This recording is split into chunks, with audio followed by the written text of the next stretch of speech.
से इदम, जिसे इड बोलते हैं, अहम ईगो बोलते हैं, पराअहम सुपर ईगो। इद यह व्यक्तित्व का वह मूल तंत्र अर्थात सिस्टम है जो व्यक्ति की जन्मजात मनोशक्तियों का भंडार होता है। इनकी प्रकृति मूल प्रवृत्तियों पर निर्भर करती है। यह अहम तथा पराअहम के संचालन के लिए ऊर्जा प्रदान करता है। यह आनंद प्राप्ति के सिद्धांत पर कार्य करता है।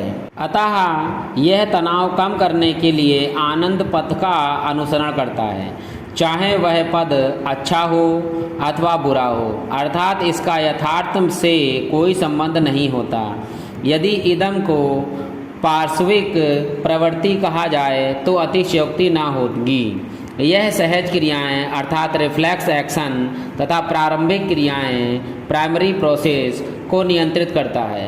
अर्थात इदम है वह जो हमें आनंद प्राप्ति करती है। हम इस समय जो करना चाहें वो कर लेंगे, क्योंकि हमें इच्छा की प्राप्ति करनी है, अपने इच्छा को संतुष्टि करनी है, चाहे वह रास्ता गलत हो या सही हो। अर्थात हमें अगर सिगरेट पीनी है, हमारा मन सिगरेट पीने का है तो हम सिगरेट पी लेंगे, ये इदम है। सहज क्रियाएं जन्मजात तथा स्वतः संचालित ऑटोमेटिक क्रियाएं होती हैं, जैसे छींकना, पलकें झपकना आदि। ये क्रियाएं तनाव को तुरंत दूर करती हैं। प्रारंभिक प्रक्रियाओं से प्रतिमानों के द्वारा तनाव को कम करने का प्रयास किया जाता है, जैसे भूख लगने पर अच्छे भोजन की प्रतिमाओं को स्मृति में लाना।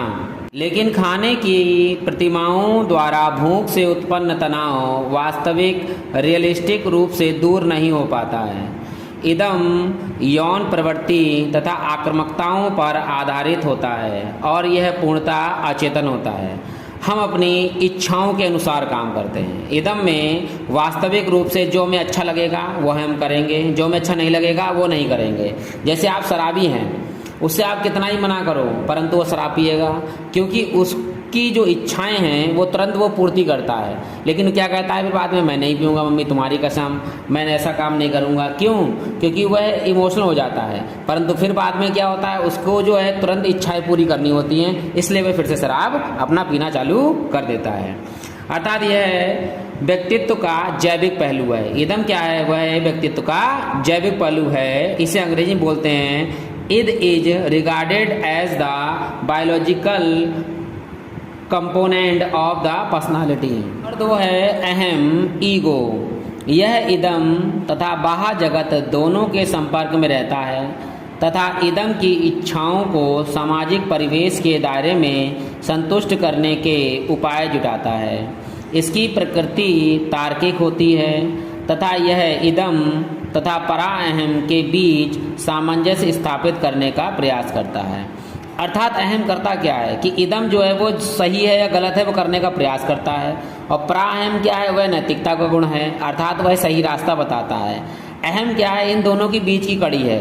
अर्थात यदि कोई व्यक्ति कुछ गलत करना चाहता है तो अहम जो है वह उसे सही रास्ते पर जाने के लिए प्रेरित करता है कि आप ये काम गलत है, ये काम सही है, आप इस सही काम को करने का प्रयास करें। अर्थात अहम इदम और पराअहम के बीच संतुलन बनाए रखने का काम करता है। अहम द्वितीय प्रक्रिया द्वारा संचालित होता है। Ego operate bye means of secondary process, अर्थात इसकी गतिविधियां वास्तविक चिंतन रियलिस्टिक थिंकिंग पर आधारित होती हैं। जिस व्यक्ति का अहम सशक्त अर्थात स्ट्रांग होता है वह इदम पर नियंत्रित करके वातावरण के साथ सामंजस्य स्थापित करने में सफल रहता है। अर्थात जिसमें कंट्रोल करने की क्षमता ज़्यादा है, जो अपनी इंद्रियों को अपने काबू में कर सकता है, तो वह क्या होता है, वह गलत काम कभी नहीं करता। अर्थात वह सही काम ही करेगा, निर्णय लेने में निडर रहेगा। अहम यथार्थता के सिद्धांत पर कार्य करता है। Ego obeys reality principle. अहम का विकास माता पिता तथा बालक के संपर्क में रहने वाले व्यक्तियों द्वारा होता है। अहम को व्यक्तित्व का मनोवैज्ञानिक पहलू माना जाता है। Ego is regarded as the psychological aspect of the personality. अहम को मनोवैज्ञानिक पहलू इसलिए कहा जाता है क्योंकि वह व्यक्ति को गलत काम करने से पहले रोकने का प्रयास करता है।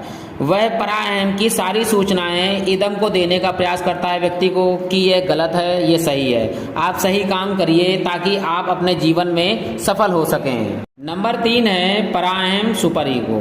पराअहम नैतिकता के सिद्धांत पर कार्य करता है। It operates thought the principle of morality, इसलिए इसे व्यक्तित्व का नैतिक कमांडर कहा जाता है। यह पूर्णता चेतन होता है। यह मन का वह भाग है जिसे हम अंतर आत्मा कहते हैं। यह अहम को उन्हीं कार्यों को करने की स्वीकृति देता है जो नैतिक मूल्यों के दायरे में आता है। अर्थात जो हमारी अंतरात्मा कहती है कि यह काम गलत है, हम इसे नहीं करेंगे, यह काम सही है, हम इसे करेंगे।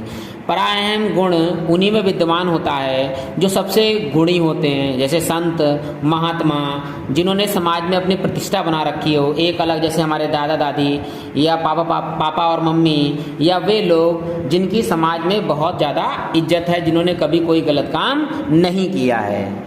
पराअहम हमेशा इदम के संपर्क में रहता है तथा उसकी अवांछित इच्छा पर नियंत्रण करने की हर कोशिश करता है। यह अहम को भी नियंत्रित करता है। इसका विकास माता पिता तथा अध्यापक द्वारा डाले गए संस्कारों और अपनाए गए आदर्शों द्वारा होता है। अर्थात जो हमारे माता पिता, हमारे अध्यापक, हमारे जो बड़े हैं, वे हमें जो संस्कार देते हैं, वह सब पराअहम के रूप में हमारे अंदर विद्यमान होते हैं। जो इदम अर्थात इद के संपर्क में रहता है, जो गलत काम करने से हमें रोकता है, 100 बार टोकता है ताकि हम वह गलत काम नहीं करें। पराअहम व्यक्तित्व का सामाजिक पहलू माना जाता है। सामाजिक पहलू का मतलब सोशल, अर्थात समाज में हम क्या हो रही है घटनाएं, क्या घट रही हैं, क्या नहीं घट रही हैं, गलत घटनाओं से हम दूर रहें, यानी गलत कामों से हम दूर रहें और हम अच्छे काम करें। इसे अंग्रेजी में बोलते हैं super ego is regarded as the social component of the personality. वह पर्सनालिटी जो हम समाज के सामने प्रस्तुत करते हैं, अर्थात सुपर ईगो जिसके अंदर विद्यमान हो जाता है, वह कभी भी कोई गलत काम नहीं करता है।